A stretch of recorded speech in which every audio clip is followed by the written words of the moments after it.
বাত ব্যথা এগুলো বিভিন্ন জয়েন্টকে আক্রমণ করে। আপনার মূলত আক্রমণ করছে কোন কোন জায়গায়, সবচেয়ে বেশি কোথায়? আমরা যদি দেখানোর চেষ্টা করি ক্যামেরায়, সবগুলা গিরা ফুলে গেছে। ব্যথা আছে? ব্যথা গিরা ব্যথা আছে? ব্যথা দেখেন দেখেন বাস্তবতা। এটা কবে থেকে? এটা ব্যথা, খুবই ব্যথা, খুবই ব্যথা। তার শরীরে যে পরিমাণ বাতের আক্রমণ চিন্তা করা যায় না। আমি জীবনে বহুত রোগী দেখছি। আচ্ছা, বাত ব্যথা মানে কি? বিভিন্ন গিরায় জয়েন্টে ব্যথা করে, বিভিন্ন জয়েন্টে। বিশেষ করে মানুষ বলে যে আমার এই হাঁটুতে ব্যথা করে, হাঁটুতে ব্যথা করে, হাঁটুতে কয় যায়।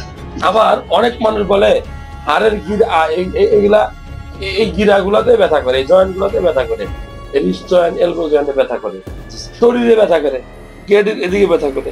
এগুলা এরকম, এগুলাতে ব্যথা আছে, এই পর্যন্ত ব্যথা আছে। আর পায়ে হাঁটতে পারে না।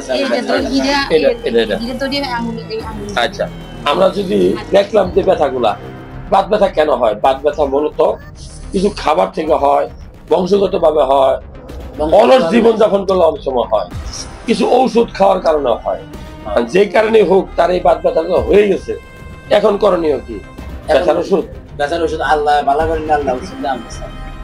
ব্যথার ওষুধ খাইতে তো হবেই, কিন্তু নির্দিষ্ট মাত্রায় খাইতে হইব, সহ্য করতে হবে। কিছু খাবার খাইলে বাত ব্যথা বাড়ে, যেমন সিমের বিচি, ডাল, ছোলা, বুট, বাদাম, এরকম কিছু বিচি জাতীয় জিনিস আছে না, মোলা, কলিজা, মগজ, ফুসফুস, এই ধরনের কিছু খাবার আছে যেগুলো বাত ব্যথাকে চাঙ্গা করে দেয়। এমনি চলতেছে মিছিল, কিন্তু দোলের বাড়ি দিলে কি হবো? মিছিল আরো বাড়তে হইব। হ্যাঁ, চলে আগুন, দিতেও পানি, দিছে তেল, চলবে, এরকম আর কি। তো যাই হোক, আল্লাহ ভালো করা মালিক, আল্লাহ কাছে তার প্রত্যেকটা গিরা তার ব্যথা। আমরা একটু রিপোর্ট গুলো করে দেখি বাত ব্যথা, এটা রিউমেটিক আর্থ্রাইটিস মনে হয়েছে আমার কাছে, রিউমেটিক আর্থ্রাইটিস। দিনের বেলা বেশি না রাতের বেলা বেশি, নাকি সবসময় রাত্রে? কাজ করলে মনে একটু কমে আছে নাকি?